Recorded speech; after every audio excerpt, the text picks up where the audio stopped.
Havuzlardan ayrıldık. Şimdi yolumuz bambaşka bir görsel güzelliğe sahip bir yere gidecek. İnşallah, tabii emin değiliz. Evet, haritalarda yaptığımız araştırmalar kadarıyla biliyoruz ama nerede konaklayacağız, yer bulabilecek miyiz onunla ilgili hiçbir fikrimiz yok. Evet. Gidince göreceğiz. Bu arada burası artık Antalya'nın son konak noktası olacak yani ve son videosu olacak haliyle. Evet, Antalya'dan artık çıkmış olacağız. Evet. Vay be. Hoca Antalya'yı bitirdik. Evet, öyle. Şimdi yolculuk devam ediyor. Yine kontrollü gidiyoruz. Çünkü aracın sol ön takımı ile ilgili problemlerimiz var, biliyorsunuz. Hala yaptıramadık. Yani yaptırabilecek bütçeyi daha elde edemedik, öyle söyleyelim. Ondan sonra o bütçeyi elde ettiğimizde işte ön takım bizi yolda bırakmazsa ön takımı yaptıracağız inşallah. Bakalım. Yani şu anda öyle devam ediyor yolculuk. Yani kontrolle gittiğimiz için bir problem yaşamıyoruz ve tekrarlamadı da aslında ama yapmayacağı da tabii tekrarlanması yapmayacağı anlamına gelmiyor. Ona bir profesyonel bir gözün bakması elzem bir durum aslında. o zaman yola devam. Biraz manzara göstereyim size. Evet, Oo, dal göster. düşmüş. Dal da değil, ağaç düşmüş. Ben alayım ya. Sen mi ineceksin? Birinin başına bela olmasın. Bence arka müsaitse biraz çok yavaştın. Yok, çok değil, o kısmı var biraz. Sen mi ineceksin? Ben ineceğim aşağı. Araç gelmiyor arkadan. Araç gelmezse ben de inebilirim diyecektim de. Bir de tam dönüşte döner dönmez görüp sol tarafın boş olması ve manevra yapmak gerekiyor. Riskli bir yerde. Ben alalım. Alıp geleyim onu. Birinin canı yanmasın. Şimdi tornlar falan geçiyor yolda.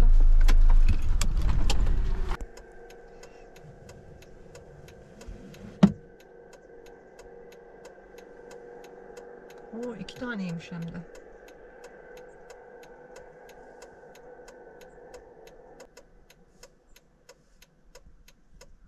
Yerleri de süpürüyor. Evet. Teşekkürler Süpürmen. Rica ederiz, ne demek efendim. Bu tür olaylarda biz motorcu kafasıyla düşündüğümüz için o viraj içinde bir motorcu için çok büyük bir tehlike. O yüzden almakta fayda var. Çok nadir durup alamadığımız, genelde böyle olaylarda mutlaka durup birimizden birimiz alıyoruz. Trafiği tehlikeye atmayacağımız noktalarda şu zamana kadar hep durduk. Ama trafik bazen çok hızlı akıyor ve durmamak gibi bir ihtimalimiz söz konusu olmayınca maalesef duramıyoruz. Antiochia et Krab. Bayağı Harry Potter evine gidiyormuş gibi bir adı var oranın. Ama Bir aslında şey yazıyordu. Silik bir tabelada Güney Kral Koyu. Güney Kral Koyu. Bir gidip göreceğiz, bakacağız. Konaklayabiliyor muyuz? Kalabilirsek bir gece kalıyoruz. Konaklanabiliyor muyuzdan ziyade birkaç yorumda yolun çok aşırı dik olduğundan bahsediliyor. Şu an için birinci önceliğimiz acaba oraya inebilecek miyiz? İnebiliyor muyuz? Gidebilecek miyiz? Deneyeceğiz, göreceğiz hep beraber. Nelere tepelere çıktık. Burada çok mezarlık var ya. Evet, her tepede bir mezarlık var. Bak, çok eski mezarlık Evet. var. Bir önceki geçtiğimiz yerin orası öyleydi. Oo, manzaraya bak. Karşısı deniz.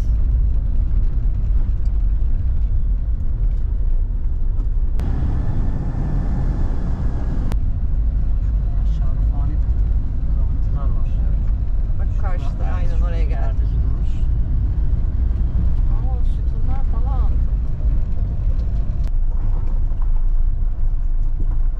Bak burada da sütunlar var. Çocuğu alıp mı bakacağız? Tamam. Bence o bir boşuna. Etrafta nasıl cins köpekler var bilmiyoruz. Ekstrem sen bir otur Sen dinlen. bir dur. Bir bakalım biz. Ta oradaki tepenin üstünde bir kalıntılar var. Burada bir kocaman bir yapı varmış ve sanırım burası şimdiye kadar gördüğümüz en lüks antik kentmiş. Çünkü havuz var. Bayağı zeminde mermerden ovalleştirilmiş kenarları havuz yapmış adamlar.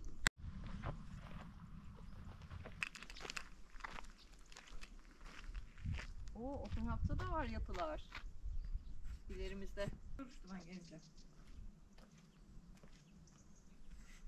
Bunun ucu çıkmış sadece. Devamı toprağın altında hala. Toprak altına gömülmüş bir tarih. Bayağı büyük bir caddesi varmış. Çok fazla sütun var şeyde. Toprak altında. Uçları çıkmış genelde. Bak buradaki de gömülü hala.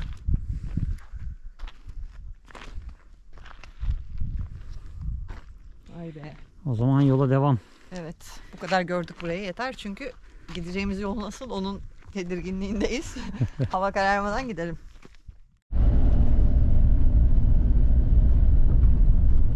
Yolun buradan sonrası kaydırak gibi.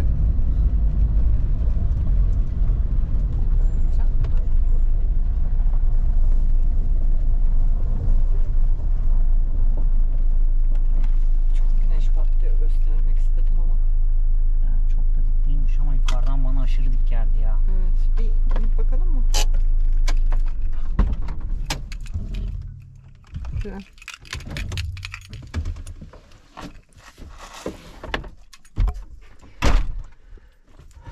Çok güzel bir manzara ama yollar aşırı dik ve bizim işte o ön fren, sol ön fren balatası yüzünden biraz tırsıyoruz açıkçası. Max içeri nereye gidiyorsun? Çabuk içeri. Aa, bekle. Benden önce indi ya. Yani frenler ısınıyor ve riske atmak durumundan endişeliyiz. Ya hem o hem çıkarken de İşte tabii canım bir de çıkışı var bunun. İniş güzel de. çıkarken de sıkıntı yok. Yani gideceğimiz yer karşısı. Gözüküyor mu kameradan? Şu tepenin ortası. Şu kayanın içi. Yani 1,5 Gözükmüyor olabilir kilometre ama. kaldı ama Yol işte yani bir de oradan sonra da iniş. Demedim. Yani şu çıkışı görünce zaten yani kamerada ne kadar belli oluyor bilmiyorum ama ciddi bir eğimdeyiz. ya şöyle söyleyeyim.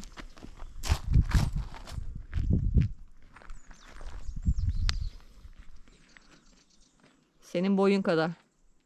Hatta fazlası var. Yani şuradan dönüş Bir çok de- büyük problem. Yolun üst tarafı da eğimli. Hem dönüş hadi açıktan aldın döndün ettin falan ama hep tırmanış. Yani ben arabayı yormaya gerek yok diye düşünüyorum.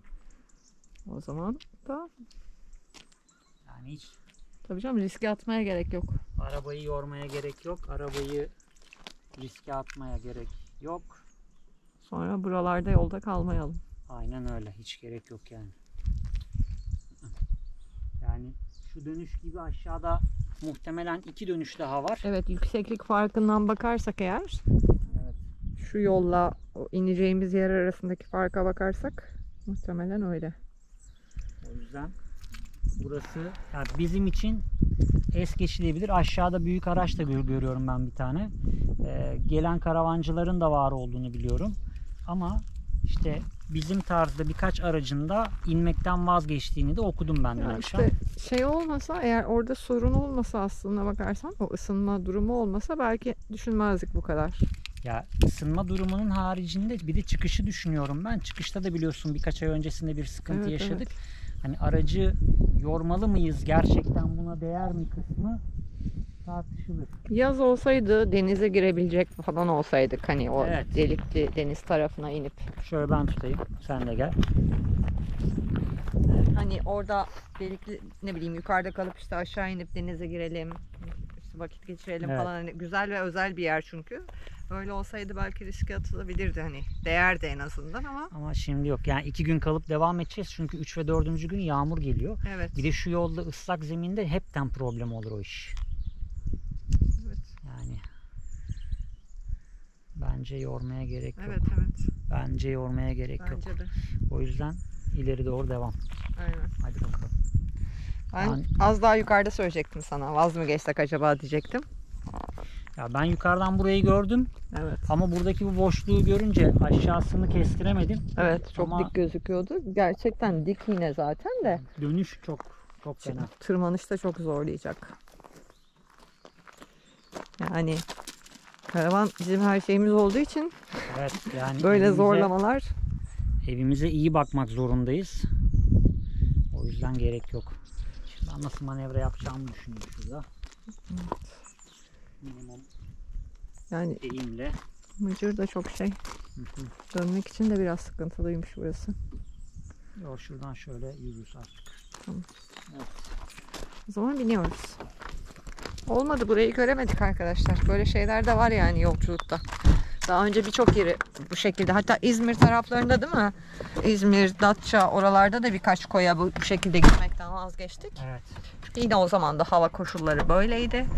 Gitsek de çok keyif alamayacağımız ve riske atmak istemediğimiz için. O zaman da İzmir'deki motor blok kulağı kırıldığı zamanla denk gelmiştik. Evet. Yine zorlamak istemediğimiz için geri dönmüştük. Kemerimi takayım.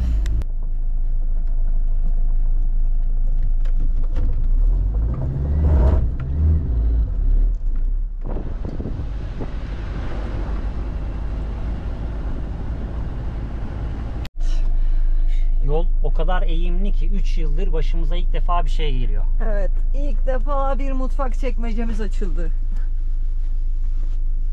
Hep söylüyoruz ya, işte mutfağımız kilitsiz çekmeceler falan filan. Asla açılmıyorlar falan. İşte bu yollara göre bu yollarda açılıyormuş. Ama kapaklar falan her şey sağlam. İlk defa böyle bir şeyle karşılaştık. Evet, yerime geçeyim Max'cim. Bana yer ver.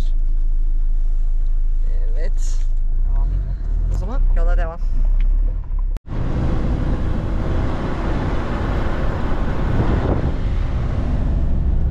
Yol hem çok eğimli hem çok kısa virajlar var.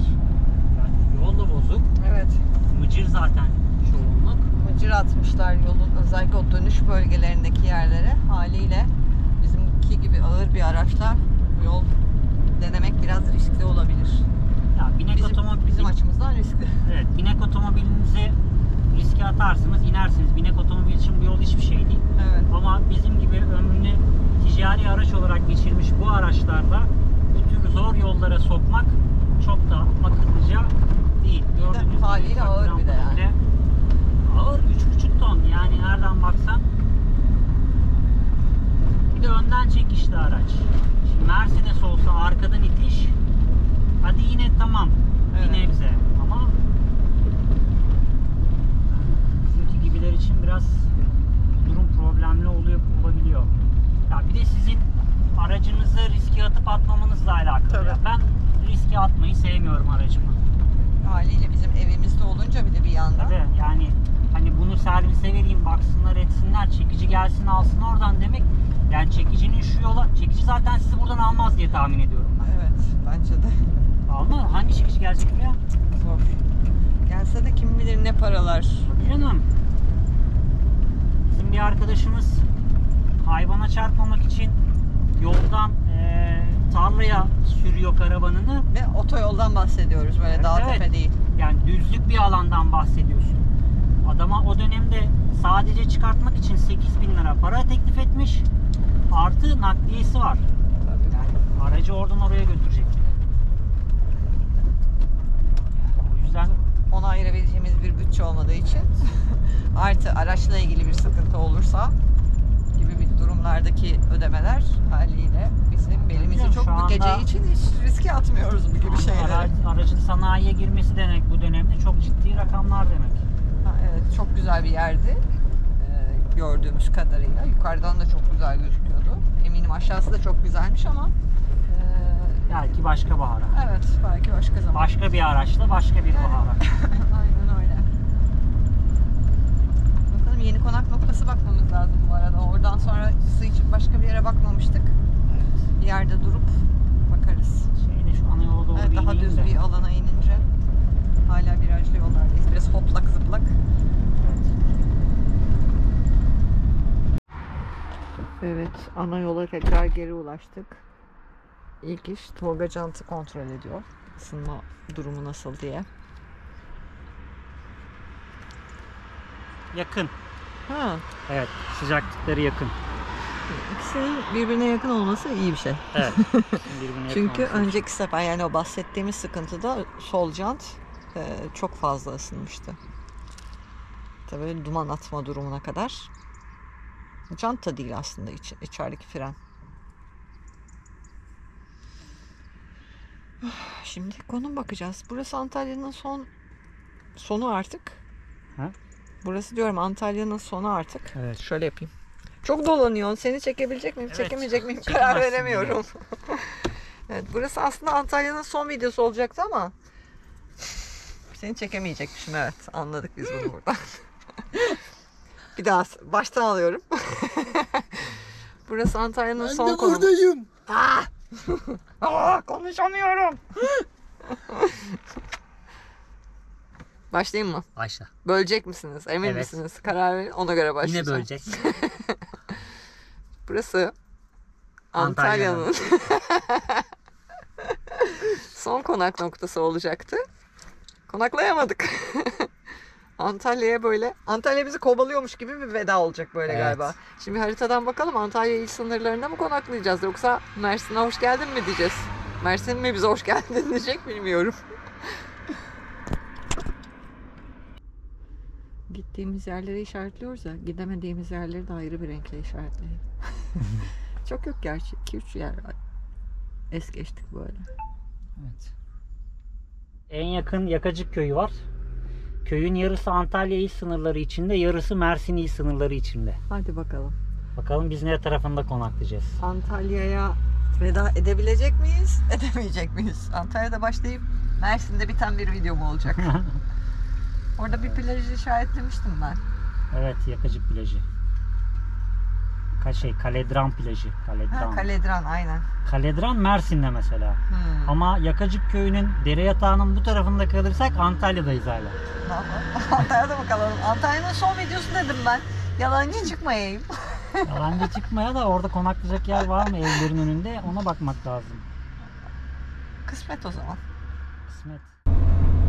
Bir de şeydi, bozuktu falan ya o dönüş. Evet. Telefona bakıyordum orada, dedim ne oluyor, nereye girdik? Manzara bulduk. Manzara bulduk. Bu manzarada bence durulabilir yani. Bence durulabilir. Bence Max bu manzarada bir çiş yapabilir. Evet. Mola yapalım. Neden böyle tehlikeli yerlerde gezdiğinizi anlatmak ister misiniz bize? Bak. Bahaneye bak, bahaneye.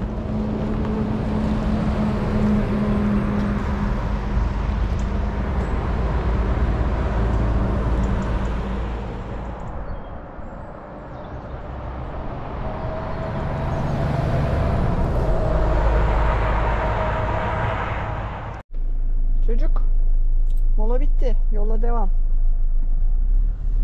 Evet, Max'in şiş molasını bitirdik. Şimdi devam.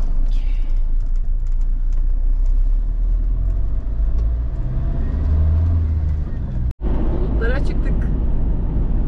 Traftaki bulutlar Evet, çok güzel bulutlar gözüküyor. alçakta kaldı bizde. Böyle bu bulutlar denize yansıyor. Acayip güzel gözüküyor. Evet.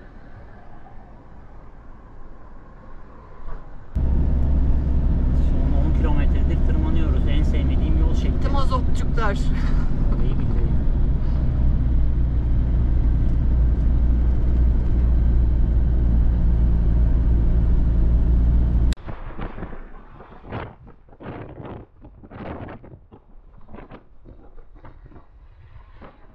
Ay, deniz ve güneş senin tarafına geçti. Evet. Hadi yine iyisin. Benden yanalar. Ayağın denk al. Yalnız yol efsaneymiş ha. Ya Antalya Anamur arası yol. O Marmaris'e inmeden, o kavşağa, meşhur kavşağa inmeden bir rampa var ya, Evet. adı aklıma gelmedi. Bir şey rampaları Şibeli. orası. He, bir şey beli. Oranın inişi gibi burası. Akyaka'ya inişteki yollardan bahsediyor. Evet. Ben de adını bilmiyorum, hatırlamıyorum o iniş. Bak onu düşünüyorum biraz önceden beri. Şibeli. Hiç bakma yani. Oo, tam kapatacaktım kamerayı. Manzaranın güzelliğine bak. Tam kamerayı kapatıyordum. Aşağıda gösterelim.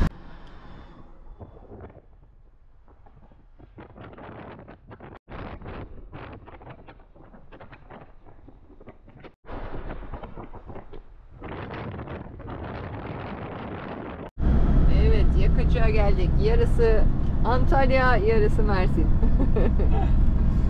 Bakalım biz hangi şehirde kalacağız? Vay be, bir anda şehir değiştiriyoruz. Yalnız şey çok iyi gözüküyor ya. Koyun, Ovalliği değil mi? evet, ovalliği, güneş vuruşu falan çok iyi gözüküyor. Karşıdaki tepeler. Geldik mi yine İstanbul'un peşine? Evet. Yani ondan farklı şey. Ve Antalya'da kalamadan Mersin'e geldik. Yalnız Antalya'da aylarca kal. Bugün kalamadık ya, Antalya'da kalamadan oldu direkt. Hemen şey yaptın yani. Mersin'e geldik biz arkadaşlar. Mersinlilere duyurulur. Gerçi Mersin'in merkezi buradan bir 300 kilometre falan uzak ama olsun, biz yine de Mersin'in sınırları içine girdik yine. Evet, sonuç olarak Mersin. O tarafa da geleceğiz. Muhteşem muz bahçeleri gibi birlikte. Her yer muz. En sevdiğimiz. Vay be, o kadar yol yaptık, dolaştık, ettik, bulduk bulamadık derken yine de gün batımını yakaladık yalnız. Evet. Hava kararmadan konaklayacak bir sahil, bir köşe bulduk. Transa geçtin. Ne yapıyorsun orada? Kafayı da aşağıya doğru uzatmış. Tolga'nın ayaklarını inceliyor.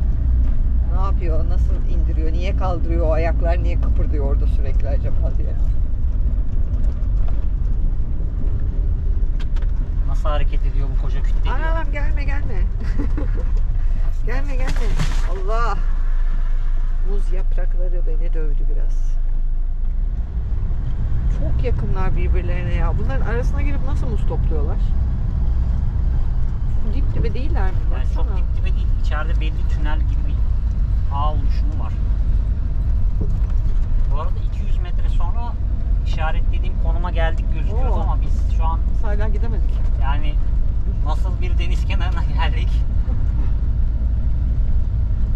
200 metre. Oo neyse sağ olsun. Aa geldik direkt pat diye. Meğer sazlığın arkası denizmiş ya.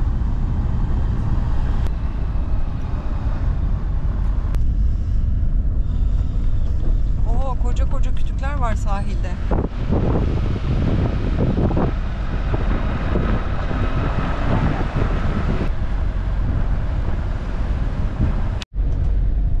Diğer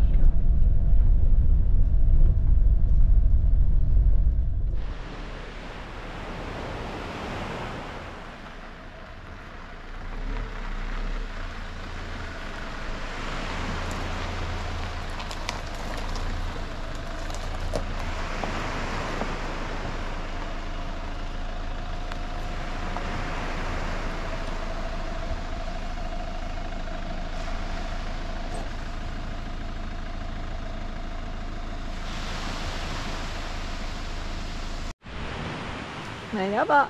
Hoş geldiniz.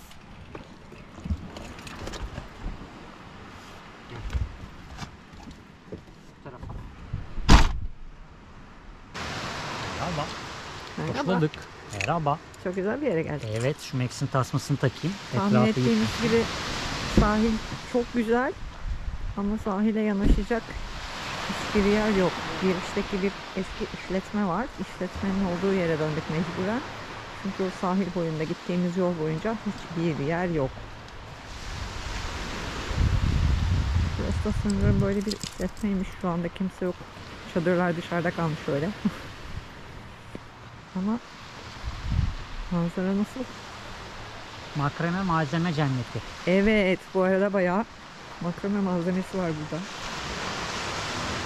Dünyalar kadar makrame yapabiliriz buradan toplayacaklarımız.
Merhaba. Merhaba. Geçin. Dün bir hikaye paylaşmıştım da onun cevaplarını paylaşıyorum. Bir tane çekmiştim ya fotoğraf, yüksekte miyiz, deniz kenarında mı diye. Fotoğraf her şeye benziyordu çünkü. Çoğunluk yükseklerde demiş. Ama herkes doğru bilmiş diyeceğim çünkü denizden 1 metre yüksekteyiz bence. Şöyle. Şikayetçi seni. Ama öyle.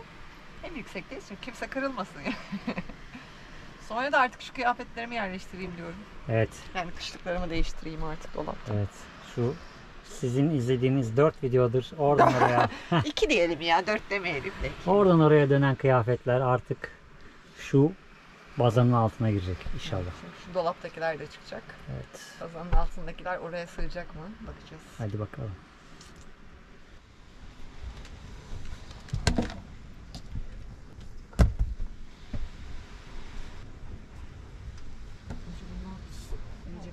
Bunları masanın üstüne alayım mı? Evet. Yazdık. Şunlar da yazdık. Pantolon bana artık olmaz.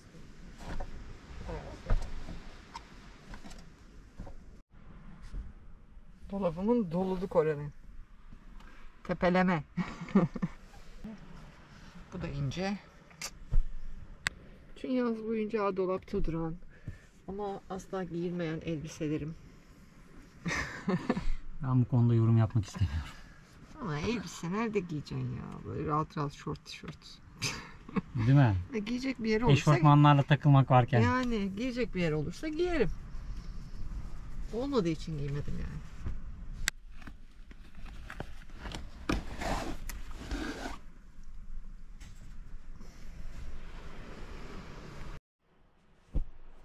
Bence bu kotları giyerim.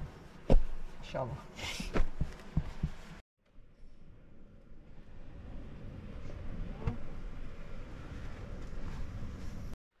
Pantolonun belini yaptırabileceğimiz bir yer bulabilir miyiz acaba? Terzi Daraltılmamız lazım. buluruz. Önümüzde Anamur ve Mersin'deki Mersin var.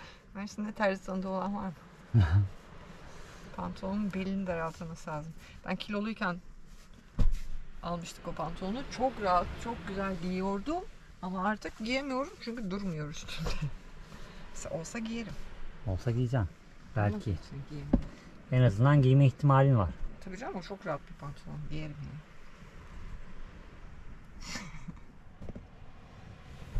Hazır sen dolabın yarısını boşaltmışken ben de çocuklarla odun toplayayım. Çocuklarla? İşte neyse ben. Çocuklar, tamam. Siz çocuklarla eğlenin. Benlik bir şey yok çünkü. Yani şu anda ben burayı boşaltacağım. Ondan sonra yatağın altını açmak için. Ama Sen- ses edersin. Aha. Gelirim ben. Tamam. Hadi görüşürüz.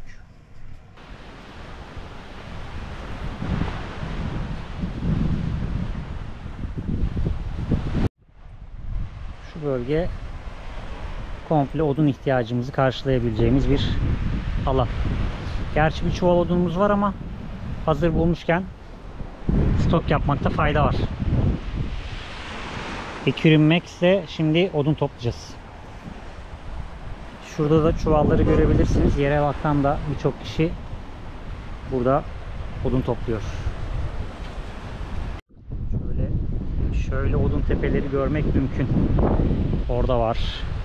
Şurada var. Bahsettiğim çuvallar. Hadi Max gidelim.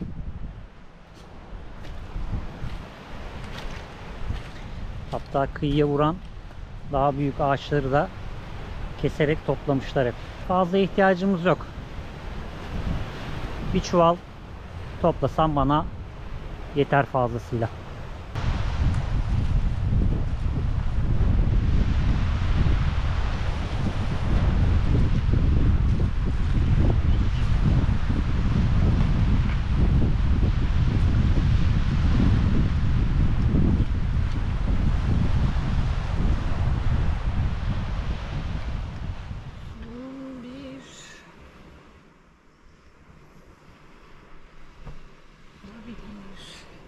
Evet. Dolabımı boşalttım. Komple.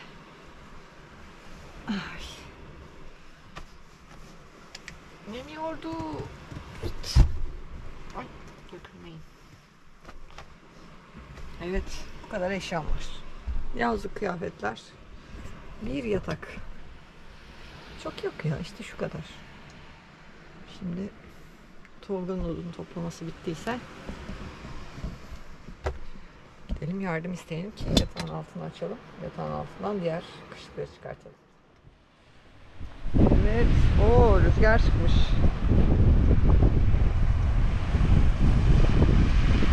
Bakalım, yakacak odun toplamış Tolga. Tabii toplamış derken şunlar değil, bunlar.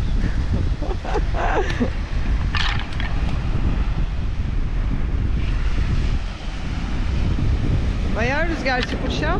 Evet evet, bayağı rüzgarlandı. Rüzgarlar kalktı bayağı. Evet.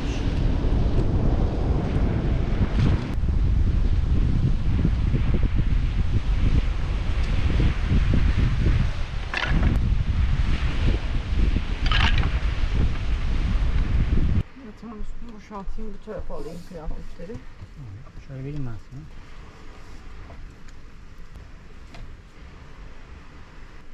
Çok ayrım yapmışsın. Devrilmesinler demek ki.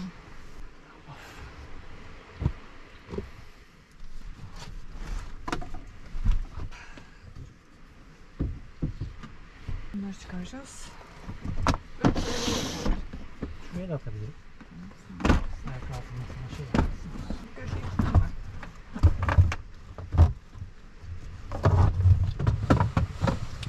Hoppa. Onu da çıkartayım mı? Yani çıkarsın iyi olur. Yatağı kapatalım öyle ayarlayalım. Çünkü bunların içine sığdıracağız ya zaten kalanları.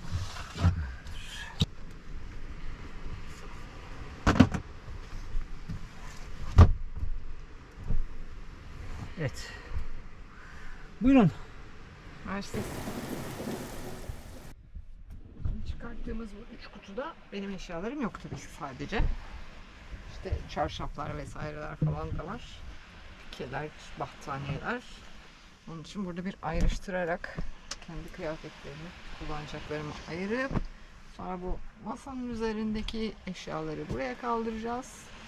Dolaba yerleştirebildiklerimizi yerleştireceğiz. Ondan sonrasına bakacağız. Tolga'nın dolabında belki yer buluruz.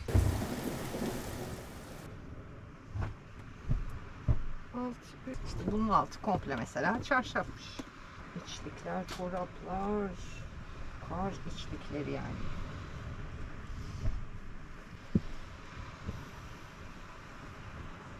Yılbaşı ağacımız. Onu da şunun içine atalım. Yani Mersin, ondan sonra Adana, Hatay civarında o kadar soğuk oluyor mu bilmiyorum. Bunları çıkartsam mı hiç karar veremedim. Bu kadar kalın kıyafete ihtiyacım olur mu? Bunlar çok kalın kışlıklarmış. Bunları kaldırdık. Şunları kaldırdık. Bu da boşmuş neredeyse ya. Niye 2 tane kuş var ya? Sonra burada da çarşaflar var. Alta, üstte. Burada bir battaniye çıktı. Ondan sonra senin kıyafetlerin çok diyor bana.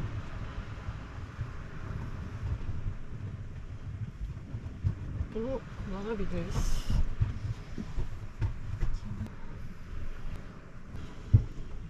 Bu da çok kalın.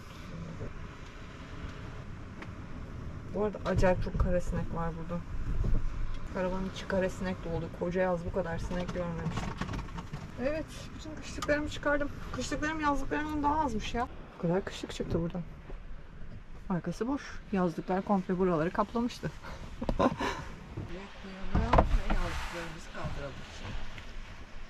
Buradan ufaktan başlayarak.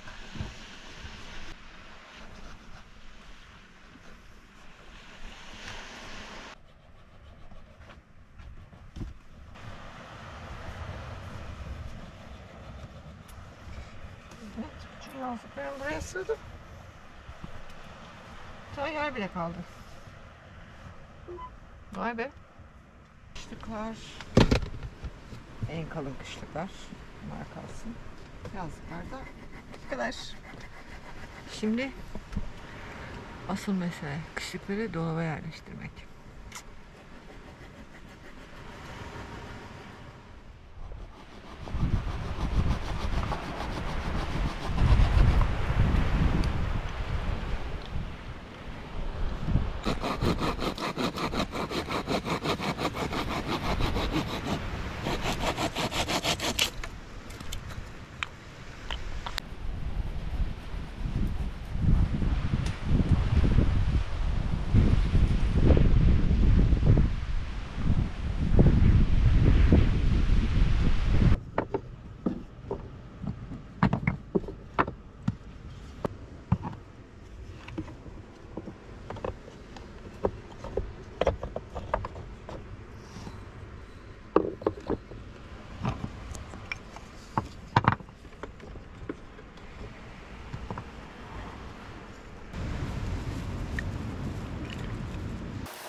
Evet. Ortalama 15 ila 25 santim genişliğinde kışlık odunlarımız hazır. Bu kadar bize yeter. Değil mi oduncubaşı? Yeter mi bize bu kadar? Yeter. Tamam. Oh. Kışlık odunumuz tamam. Bir çuval odun topladık. Ondan sonra sen dolabı yerleştirmişsin. Çok şükür. Galiba bitmiş. Hemen bakalım ne kadar bitmiş. Şunlar kaldı. Şunlar şuraya sığacaklar. Hırkaları şuraya koyacağım. Bunlar da kazaklarım. Az önce çekerken diyorum ki, çıkartırken daha doğrusu. Bak kazak, kazak, kazak. Evet. Ondan sonra bunlar işte sivitler. Aha. Ondan sonra bu kazak, kazak, kazak, kazak, kazak, kazak, kazak. Bunların hepsi boğazlı kazak. Benim Niye o yok. kadar çok? İnsan gibi bir tane normal yakalı kazağım yok. Ama sen çok üşüyorsun. Onu diyeceğim. Yazlıklarda hep askılı tişört, Evet. kışlıklarda hep boğazlı kazak. Ortası yok hiç. Ama bak sığmayacak diyordun. Sığdı hep. Yok yok. Benim o kalın bir iki tane hırkam vardı ya. Evet. O hırkaları annemde ve annemde Yorgan bıraktık ya. hırkaları. Evet, onlar çünkü bayağı yorgan kadar yer kaplıyor. Değerli toplu olunca böyle ufak alanda bile çok rahat kullanabiliyorsunuz. Ben Gülden'e çok söyledim. Şu araya bir tane raf yapayım. İkiye ayır istersen diye. Ama ben böyle daha rahat kullanıyorum dedi. Evet, çünkü daha rahat doldurabiliyorum. Çünkü neyi nereye koyacağım belli olmuyor. Evet. Böyle yana doğru daha fazla sığıyor. Raf girince raf daraltacak benim için oradaki hareket alanını. Bir de bu arada bu raf gerçekten çok küçük aslında. Derinlik 30 santimdi. Evet. Ondan sonra 30 santim 1.15, hatta yukarı doğru biraz girintileri var. 1.10 falan olmuş olabilir o. Yukarısı şu arka şuradan sonrası daha öne geliyor. Evet, tepeden de 30 santimden de daralıyor. hemen buradan şöyle sonrası. göstereyim. Sağ teker buraya sığarken mesela O da üst bu taraf tür dar. PSA grubu araçların kapı üstü kilit yeri. Oradan da bir 10 santim kadar içeri geliyor. İşte dar alanı iyi değerlendirdiğiniz zaman kullanım olanağı sağlıyor size. Bu dolap bana biraz ufak gelince, daha doğrusu böyle eşyaları sığdırıp alıp koymakta zorlanınca Tolga bu tarafa da bir dolap yapayım sana dedi ama. Evet, ya şöyle dedim. Bunu iptal edeyim. Evet. Şu dolabı. Şurada 1.95 yani 2 metreye yakın bir alan söz konusu. Bu alana çok derin olmayan işte 25 santim derinliğinde en alt kısmı komple dedim bir dolap yapayım sana. 25 santim de şunun buraya kadar anca gelirdi. Şöyle yani şu hizada olurdu. Bunun olduğu yerde. Evet, şu hizada olurdu. Dedim öyle bir şey yapayım, yok dedi, ben de daralırım. Peki dedim. Yatağın üstünü kapatmaktansa ben az eşyayla. Az eşya da değil aslında ya. Baksana şu 3 tane gri Ya boğazlı niye az kazak var eşya? orada. 10 tane kazağın var orada. 10 tane kazak var mı orada kız? 2, 3, 4, 5, 6, 7, 8, 9, 10. 10 tane valla. 10 tane boğazlı kazak var. 1, 2, 3, 4, 5 Karavan hayatı, minimal yaşam. var. Minimal yaşam. Ama kışlık kıyafette şöyle bir durum var. Evet, biz çamaşırlarımızı elde yıkıyoruz. Yıkamada sorunumuz yok ama Evet. kışın kurutmak problem. Haliyle yedekli olması lazım yani. Evet. Kışın peki nasıl yapıyoruz çamaşır işini? Havalar güzelse yine elde yıkıyoruz. Sobanın marifetiyle kurutuyoruz. Evet, sobanın etrafında ufak ufak birkaç parça kuruyorlar. Evet. Ama velev ki bir çanta, bir sırt çantası kadar biriktiyse çamaşır, o zaman her yerde çamaşırhaneler var. Gidiyoruz birine, yıkatıyoruz. Sonra kuru halde ve ütülenmiş halde tekrar geri alıyoruz. Bulunduğumuz şehirde zaten eş dost tanıdık arkadaşımız varsa sağ olsunlar. Evet, yani biz söylemeden onlar kendileri zaten teklif çamaşırlarınızı ediyorlar. bir alalım, yıkayalım onları siz gitmeden deyip teklif ediyorlar hemen. Öyle de halledebiliyoruz bazı yerlerde. Evet. Gayet de düzgün sığdırdım ha. Son Evet. bir hırkam var. O da Ama nereye? biraz enerji harcamam gerekiyor. Çünkü burası yamuk oldu niyeyse. Polarlar kalın ya kolları. Evet, o da buraya. Bak hırkalar da buraya tam sığıyor. Bir derin nefes alarak. O eşortmanları yandan çıkart istersen, onu yandan oraya doğru soktur, Yandan sonra mı? eşortmanları soktur. Bu yandan mantıklı. Evet, doğru diyorsun. Yok, ona gerek kalmadan buradan sokabilirim ben onu. Hadi. Hadi. Hadi. Evet, eşofmanı da düzeltelim. Bak burada boş yer kaldı. Yer bile bıraktı be. Şu Boş köşe yer kaldı. boş. Şurası boş. Oh. Tebrik ediyorum Bu seni. işi hiç sevmiyorum. Teşekkür ederim. Vallahi hiç sevmiyorum şu çamaşır katlayıp yerleştirme işini. Çok can sıkıcı. Kafam bembeyaz çıktı. Tabii. Önce can.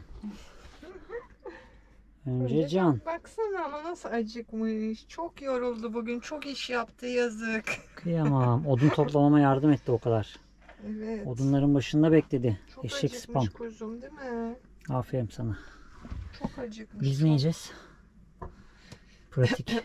Şöyle aslında aklımda başka bir şey vardı ama daha pratik şey almıştık ya. Tavuk döner almıştık ya. Aha. Diş döner. Evet. Ekmek arası tavuk döner yedim. Of, salçalı malçalı. Tabii sosunu da yapacağım. Salçayı Tamam. çıkarttım. O daha hızlı, daha çabuk olur.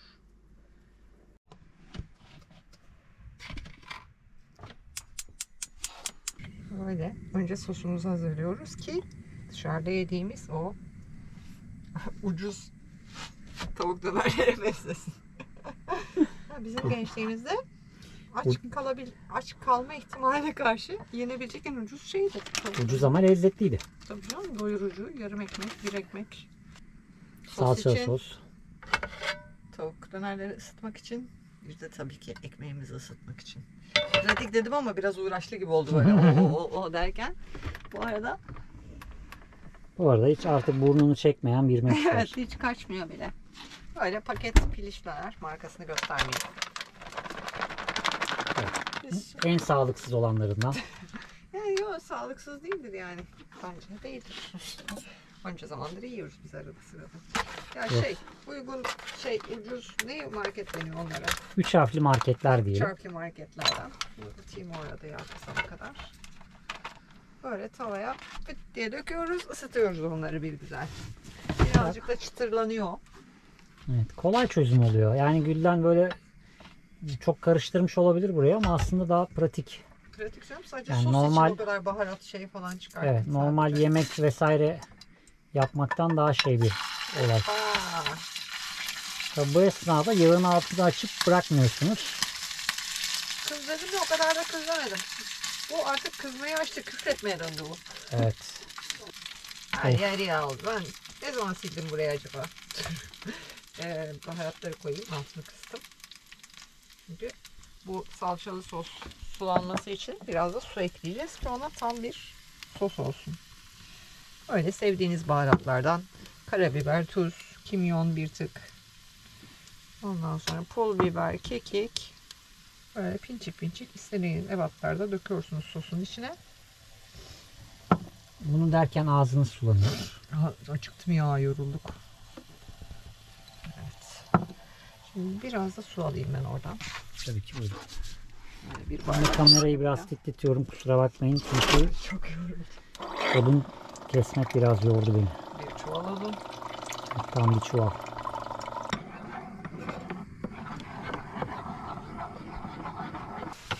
Alabilirsem. Evet, ekmeğimizi de hemen koyalım. Ekmek. Ben bir bıçak alayım hemen.